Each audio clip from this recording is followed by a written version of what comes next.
384장 함께 찬양하겠습니다.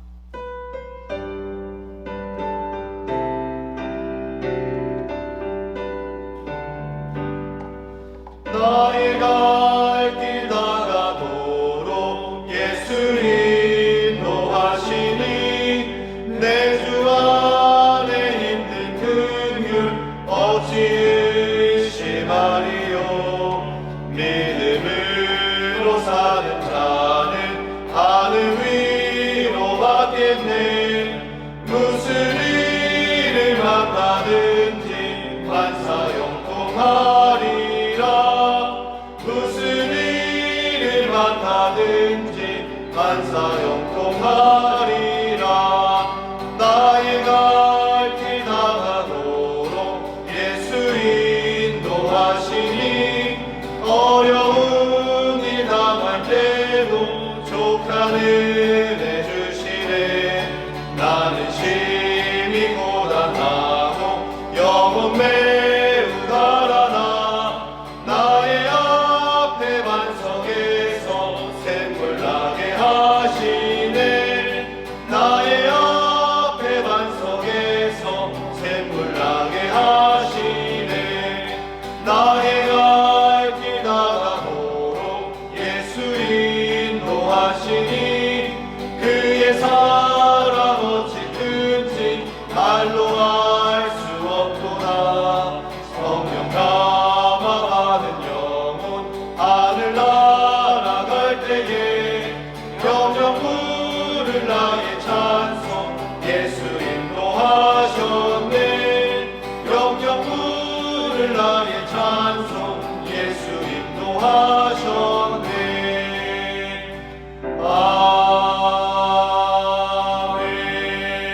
아멘. 다 함께 기도드리겠습니다. 사랑과 은혜가 충만하신 하나님 아버지, 오늘도 우리에게 새로운 한 주, 새로운 한 날을 허락하여 주시고 주님의 은혜로 이 하루를 열게 하시니 감사합니다. 우리에게 주신 지난 말씀을 기억하며 주 앞에 나아가오니 우리가 주님의 십자가 안에서 주님을 거부하고 주님을 모른다 외면하지 않게 하시고 오직 주님과 우리가 동행하며 끝까지 함께 할 수 있도록 인도하여 주시옵소서. 사순절을 보내고 있습니다. 다음 주간이면 고난주간이 시작됩니다. 이 마지막 순간에 우리가 십자가의 길에 동참하게 하시고 주님의 말씀을 더욱 깊이 묵상하여 주님의 그 뜻과 계획이 우리 안에서도 보여질 수 있도록 주님 역사하여 주시옵소서. 그리하여서 그 십자가와 구원과 부활이 우리에게 참으로 의미 있고 중요한 진리가 될 수 있도록 다시 한번 우리를 붙들어 주시옵소서. 우리 수유제일교회가 보이는 교회를 놓고 함께 기도하고 있습니다. 매일 시간을 넣고 기도할 때에 주께서 그 기도에 응답해 주시고 우리에게 약속하신 그 예비된 기업을 허락하여 주시옵소서. 그래서 우리가 그 땅에 넉넉히 들어가고 주님께 영광과 감사와 찬송을 올려드릴 수 있도록 주님 인도하여 주시옵소서. 이제 주님께서 허락하신 말씀의 자리로 나아갑니다. 오늘 하루도 이 말씀이 우리의 삶을 인도하게 하여 주옵소서. 감사드리며 우리 구주 예수 그리스도의 이름으로 기도드립니다. 아멘. 오늘 통독할 말씀은 여호수아 22장입니다. 그때 여호수아가 르우벤 사람과 갓 사람과 므낫세 반지파를 불러서 그들에게 이르되 여호와의 종 모세가 너희에게 명령한 것을 너희가 다 지키며 또 내가 너희에게 명령한 모든 일에 너희가 내 말을 순종하여 오늘까지 날이 오래도록 너희가 너희 형제를 떠나지 아니하고 오직 너희 하나님 여호와께서 명령하신 그 책임을 지키도다. 이제는 너희 하나님 여호와께서 이미 말씀하신 대로 너희 형제에게 안식을 주셨으니 그런즉 이제 너희는 여호와의 종 모세가 요단 저쪽에서 너희에게 준 소유지로 가서 너희의 장막으로 돌아가되 오직 여호와의 종 모세가 너희에게 명령한 명령과 율법을 반드시 행하여 너희 하나님 여호와를 사랑하고 그의 모든 길로 행하며 그의 계명을 지켜 그에게 친근히 하고 너희의 마음을 다하며 성품을 다하여 그를 섬길지니라 하고 여호수아가 그들에게 축복하여 보내매 그들이 자기 장막으로 갔더라. 므낫세 반지파에게는 모세가 바산에서 기업을 주었고 그 남은 반지파에게는 여호수아가 요단 이쪽 서쪽에서 그들의 형제들과 함께 기업을 준지라. 여호수아가 그들의 장막으로 돌려보낼 때에 그들에게 축복하고 말하여 이르되 너희는 많은 재산과 심히 많은 가축과 은과 금과 구리와 쇠와 심이 많은 의복을 가지고 너희의 장막으로 돌아가서 너희의 원수들에게서 탈취한 것을 너희의 형제와 나눌지니라 하매 르우벤 자손과 갓 자손과 므낫세 반지파가 가나안 땅 실로에서 이스라엘 자손을 떠나 여호와께서 모세에게 명령하신 대로 받은 땅 곧 그들의 소유지 길르앗으로 가니라. 르우벤 자손과 갓 자손과 므낫세 반지파가 가나안 땅 요단 언덕가에 이르자 거기서 요단가에 제단을 쌓았는데 보기에 큰 제단이었더라. 이스라엘 자손이 들은즉 이르기를 르우벤 자손과 갓 자손과 므낫세 반지파가 가나안 땅의 맨 앞쪽 요단 언덕가 이스라엘 자손에게 속한 쪽에 제단을 쌓았다 하는지라. 이스라엘 자손이 이를 듣자 곧 이스라엘 자손의 온 회중이 실로에 모여서 그들과 싸우러 가려 하니라. 이스라엘 자손이 제사장 엘르아살의 아들 비느하스를 길르앗 땅으로 보내어 르우벤 자손과 갓 자손과 므낫세 반지파를 보게 하되 이스라엘 각 지파에서 한 지도자씩 10 지도자들을 그와 함께하게 하니 그들은 각기 그들의 조상들의 가문의 수령으로서 이스라엘 중에서 천부장들이라. 그들이 길르앗 땅에 이르러 르우벤 자손과 갓 자손과 므낫세 반지파에게 나아가서 그들에게 말하여 이르되 여호와의 온 회중이 말하기를 너희가 어찌하여 이스라엘 하나님께 범죄하여 오늘 여호와를 따르는 데서 돌아서서 너희를 위하여 제단을 쌓아 너희가 오늘 여호와께 거역하고자 하느냐. 부올의 죄악으로 말미암아 여호와의 회중에 재앙이 내렸으나 오늘까지 우리가 그 죄에서 정결함을 받지 못하였거늘 그 죄악이 우리에게 부족하여서 오늘 너희가 돌이켜 여호와를 따르지 아니하려고 하느냐. 너희가 오늘 여호와를 패역하면 내일은 그가 이스라엘 온 회중에게 진노하시리라. 그런데 너희의 소유지가 만일 깨끗하지 아니하거든 여호와의 성막이 있는 여호와의 소유지로 건너와 우리 중에서 소유지를 나누어 가질 것이니라. 오직 우리 하나님 여호와의 제단 외에 다른 제단을 쌓음으로 여호와를 거역하지 말며 우리에게도 거역하지 말라. 세라의 아들 아간이 온전히 바친 물건에 대하여 범죄함으로 이스라엘 온 회중에 진노가 임하지 아니하였느냐. 그의 죄악으로 멸망한 자가 그 한 사람만이 아니었느니라 하니라. 르우벤 자손과 갓 자손과 므낫세 반지파가 이스라엘 천천의 수령들에게 대답하여 이르되 전능하신 자 하나님 여호와 전능하신 자 하나님 여호와께서 아시나니 이스라엘도 장차 알리라. 이 일이 만일 여호와를 거역함이거나 범죄함이거든 주께서는 오늘 우리를 구원하지 마시옵소서. 우리가 제단을 쌓은 것이 돌이켜 여호와를 따르지 아니하려 함이거나 또는 그 위에 번제나 소제를 드리려 함이거나 또는 화목제물을 드리려 함이거든 여호와는 친히 벌하시옵소서. 우리가 목적이 있어서 주의하고 이같이 하였노라. 곧 생각하기를 후일에 너희의 자손이 우리 자손에게 말하여 이르기를 너희가 이스라엘 하나님 여호와와 무슨 상관이 있느냐. 너희 르우벤 자손 갓 자손아 여호와께서 우리와 너희 사이에 요단으로 경계를 삼으셨나니 너희는 여호와께 받을 분깃이 없느니라 하여 너희의 자손이 우리 자손에게 여호와 경외하기를 그치게 할까 하여 우리가 말하기를 우리가 이제 한 제단 쌓기를 준비하자 하였노니 이는 번제를 위함도 아니요 다른 제사를 위함도 아니라 우리가 여호와 앞에서 우리의 번제와 우리의 다른 제사와 우리의 화목제로 섬기는 것을 우리와 너희 사이와 우리의 후대 사이에 증거가 되게 할 뿐으로써 너희 자손들이 후일에 우리 자손들에게 이르기를 너희는 여호와께 받을 분깃이 없다 하지 못하게 하려 함이라. 우리가 말하였거니와 만일 그들이 후일에 우리에게나 우리 후대에게 이같이 말하면 우리가 말하기를 우리 조상이 지은 여호와의 제단 모형을 보라. 이는 번제를 위한 것도 아니요 다른 제사를 위한 것도 아니라 오직 우리와 너희 사이에 증거만 되게 할 뿐이라. 우리가 번제나 소제나 다른 제사를 위하여 우리 하나님 여호와의 성막 앞에 있는 제단 외에 제단을 쌓음으로 여호와를 거역하고 오늘 여호와를 따르는 데에서 돌아서려는 것은 결단코 아니라 하니라. 제사장 비느하스와 그와 함께한 회중의 지도자들 곧 이스라엘 천천의 수령들이 르우벤 자손과 갓 자손과 므낫세 자손의 말을 듣고 좋게 여긴지라. 제사장 엘르아살의 아들 비느하스가 르우벤 자손과 갓 자손과 므낫세 자손에게 이르되 우리가 오늘 여호와께서 우리 중에 계신 줄을 아노니 이는 너희가 이 죄를 여호와께 범하지 아니하였음이니라. 너희가 이제 이스라엘 자손을 여호와의 손에서 건져내었느니라 하고 제사장 엘르아살의 아들 비느하스와 지도자들이 르우벤 자손과 갓 자손을 떠나 길르앗 땅에서 가나안 땅 이스라엘 자손에게 돌아와 그들에게 보고하매 그 일이 이스라엘 자손을 즐겁게 한지라.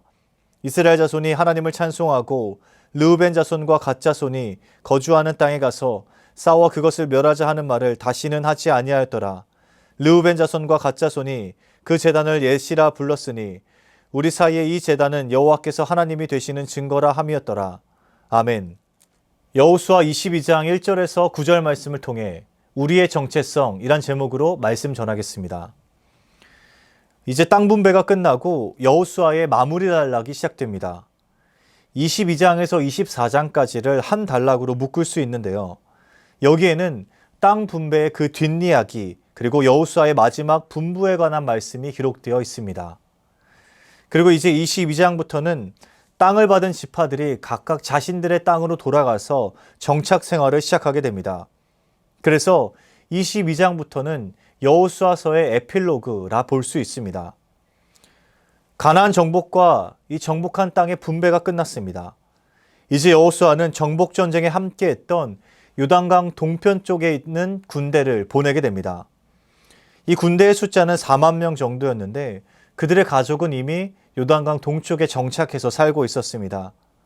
여호수아는 그 땅을 향하여 요단강 동편 군대를 축복하고 그들의 기업으로 돌려보냅니다.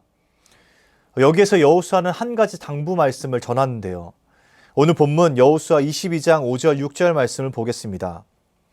오직 여호와의 종 모세가 너희에게 명령한 명령과 율법을 반드시 행하여 너희 하나님 여호와를 사랑하고 그의 모든 길로 행하며 그의 계명을 지켜 그에게 친근히 하고 너희의 마음을 다하며 성품을 다하여 그를 섬길지니라 하고 여호수아가 그들에게 축복하여 보내매 그들이 자기 장막으로 갔더라. 여호수아는 요단 동편 쪽으로 향하는 이들에게 이 말을 전합니다. 오직 여호와만을 섬기고 만약 불순종하게 되면 그들에게 내려질 저주들에 대하여 경고하며 보냅니다. 이처럼 모든 것이 순조롭게 진행되고 평화롭게 끝나는 듯합니다. 그런데 요단강 동쪽 지파와 그리고 서쪽 지파 사이에 하마터면 전쟁이 일어날 뻔한 큰 사건이 벌어지게 됩니다. 오늘 본문 11절에서 12절 말씀 보겠습니다. 이스라엘 자손이 들은즉 이르기를 르우벤 자손과 갓 자손과 므낫세 반지파가 가나안 땅의 맨 앞쪽 요단 언덕과 이스라엘 자손에게 속한 쪽에 제단을 쌓았다 하는지라. 이스라엘 자손이 이를 듣자 곧 이스라엘 자손의 온 회중이 실로에 모여서 그들과 싸우러 가려 하니라. 동편에서 온 군인들이 요단강을 건너 집으로 돌아가는 길에 제단을 쌓았습니다.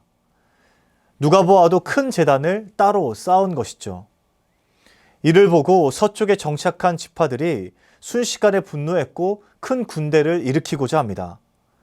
가나안 사람들을 상대로 펼쳤던 그 정복 전쟁처럼 동쪽 지파들을 상대로 전쟁을 벌이고자 합니다. 서쪽 지파의 행동이 이해가 갑니다. 강서편에 정착한 지파들은 동쪽 지파들의 이러한 행위를 율법을 범하는 것으로 여겼습니다. 율법에 분명히 기록되어 있었지요. 이스라엘 백성이 번제나 제물을 드리는 것은 장막에서만 할 수 있다고 규정합니다. 그리고 이 장막은 이미 실로에 있었습니다. 그런데 동쪽 지파들이 그 제단을 따로 세웠던 겁니다. 당연히 서쪽 지파들은 동쪽 지파들이 이스라엘을 나누고 자기들만의 예배를 드리겠다는 뜻으로 받아들였던 것이죠. 실로가 중심이 아니라 길갈이 중심이 되어서 그들의 하나님을 섬기겠다는 뜻으로 받아들였습니다. 그래서 동쪽 지파들과 전쟁을 치르러 가자며 분노합니다. 다행히 서편의 지파들이 사절단을 보내고 자초지종을 듣고 나서야 오해가 풀렸습니다. 그리고 이야기를 들어보니 동쪽 지파들도 나름의 사정이 있었습니다. 24절에서 27절에 동쪽 지파들의 반론이 기록되어 있습니다. 우리가 목적이 있어서 주의하고 이같이 하였노라. 곧 생각하기를 후일에 너희의 자손이 우리 자손에게 말하여 이르기를 너희가 이스라엘 하나님 여호와와 무슨 상관이 있느냐. 너희 르우벤 자손 갓 자손아 여호와께서 우리와 너희 사이에 요단으로 경계를 삼으셨나니 너희는 여호와께 받을 분깃이 없느니라 하여 너희의 자손이 우리 자손에게 여호와 경외하기를 그치게 할까 하여 우리가 말하기를 우리가 이제 한 제단 쌓기를 준비하자 하였노니 이는 번제를 위함도 아니요 다른 제사를 위함도 아니라 우리가 여호와 앞에서 우리의 번제와 우리의 다른 제사와 우리의 화목제로 섬기는 것을 우리와 너희 사이와 우리의 후대 사이의 증거가 되게 할 뿐으로써 너희 자손들이 후일에 우리 자손들에게 이르기를 너희는 여호와께 받을 분깃이 없다 하지 못하게 하려 함이라. 동쪽 지파들은 결단코 다른 뜻은 없었다고 말을 합니다. 우리가 같이 읽지는 않았지만 동쪽 지파들은 하나님을 증인으로 부르며 대답을 시작합니다. 전능하신 자 하나님 여호와, 전능하신 자 하나님 여호와를 부르면서 그들에게 항변합니다. 동쪽 지파들은 이 제단을 쌓은 일이 하나님을 반역하는 행위이거나 악한 의도를 가지고 한 일이 아니라고 말합니다. 그리고 이 제단은 훗날 자기 자손들을 위한 기념비다. 혹시 나중에 우리 후손들을 이스라엘 공동체에서 제외시켜버릴까봐 증거로 세운 것이다 라고 말합니다. 동쪽 지파들은 자신들의 후손들을 제외하고 따돌리고 또 푸대접할까 봐서 이 기념비를 세웠던 것이죠. 상황을 보니 동쪽 지파들도 나름의 사정이 있었고 그들의 생각이 있었습니다. 그래서 서쪽 지파들도 그들의 이유를 듣고 나니 이해가 됐고 큰 사건 없이 문제 없이 일단락 되는 것처럼 보입니다.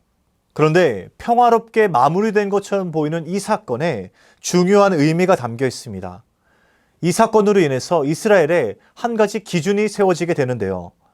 누가 진정한 이스라엘인가, 누가 이스라엘이 될 수 있는가 하는 중요한 기준이 세워지게 됩니다. 이것은 이스라엘의 정체성과 관련된 문제였습니다. 어떻게 이스라엘이 되고 누가 이스라엘 공동체에 들어올 수 있는가, 그 기준이 세워지게 된 것이죠. 오늘 말씀을 보면 서쪽 9지파 반지파들이 모였을 때 말씀에 모든 이스라엘이 모였다고 기록되어 있습니다.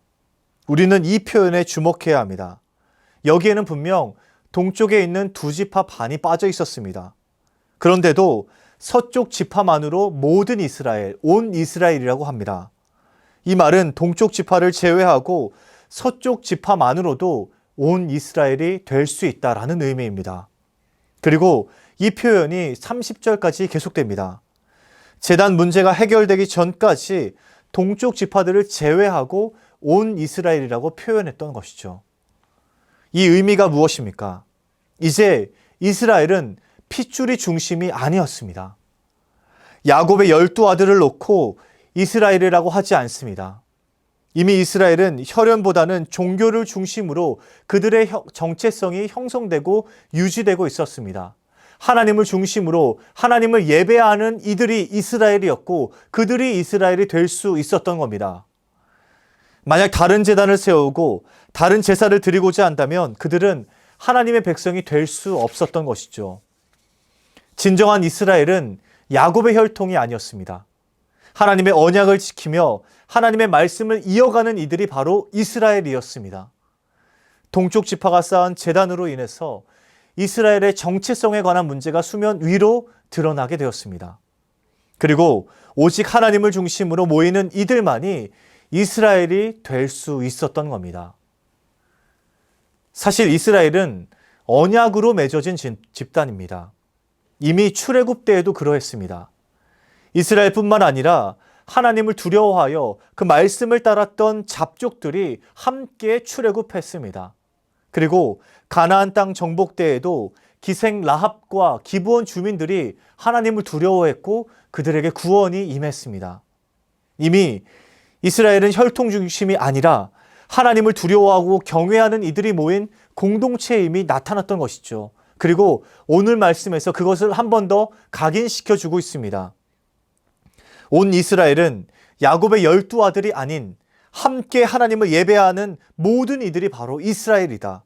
바로 이것을 전하고 있습니다. 다른 제단을 쌓은 동쪽 지파 없이도 온 이스라엘이 될 수 있고 하나님을 예배하지 않는 그 어떤 지파면 그것들이 제외될 수 있었다는 뜻입니다. 오늘 말씀을 통해 우리는 한 가지를 기억해야 합니다. 이스라엘이 그렇듯 우리는 오직 예수로 모인 교회라는 사실입니다. 내가 잘나서 선택받아서 내가 능력이 있어서 교회로 모인 것이 아닙니다. 예수로 모였고 예수로 하나 되고 예수로 서로 이해하고 용납할 수 있게 되었습니다. 오직 우리는 예수로 모인 공동체입니다. 그 안에 우리의 정체성이 있고 우리 존재의 이유가 있는 것이죠. 이 교회에서 예수가 빠지면 존재의 의미가 없고 예수로 모일 때만 그 존재의 이유가 있습니다. 이 사실을 잊지 말아야 합니다. 그렇기 때문에 각자 모양이 다르고 각자의 흠이 있어도 우리는 예수로 하나 될 수 있는 것입니다. 사랑하는 수유제일교 성도 여러분, 이스라엘이 하나님의 언약 공동체인 것처럼 우리는 예수로 모인 교회임을 잊지 마시고 오직 서로에게 새겨진 예수의 사랑과 은혜를 마음껏 나누시기 바랍니다. 오늘 하루 우리를 하나로 모이게 하신 예수를 기억하며 그 예수께 더욱더 가까이 나아가는 저와 여러분 되시길 주님의 이름으로 축복합니다. 사랑의 하나님, 오늘 말씀을 통해 우리의 정체성이 어디에서 비롯되었는지 다시 한번 깨닫게 하시니 감사합니다. 우리는 이스라엘 백성들이 하나님을 중심으로 모였던 것처럼 예수를 중심으로 모이는 교회입니다. 우리가 이 사실을 잊지 않고 붙잡고 그 안에서 하나 될 수 있도록 인도하여 주시옵소서. 오직 예수로 모일 때만 우리 교회가 존재할 수 있음을 기억하고 이 안에서 나를 드러내는 것이 아니라 예수와 예수의 사랑을 나눌 수 있도록 인도하여 주시옵소서. 연하여 주님 가르치신 기도를 드리오니 하늘에 계신 우리 아버지, 아버지의 이름을 거룩하게 하시며 아버지의 나라가 오게 하시며 아버지의 뜻이 하늘에서와 같이 땅에서도 이루어지게 하소서. 오늘 우리에게 일용할 양식을 주시고 우리가 우리에게 잘못한 사람을 용서하여 준 것 같이 우리 죄를 용서하여 주시고 우리를 시험에 빠지지 않게 하시고 악에서 구하소서. 나라와 권능과 영광이 영원히 아버지의 것입니다. 아멘.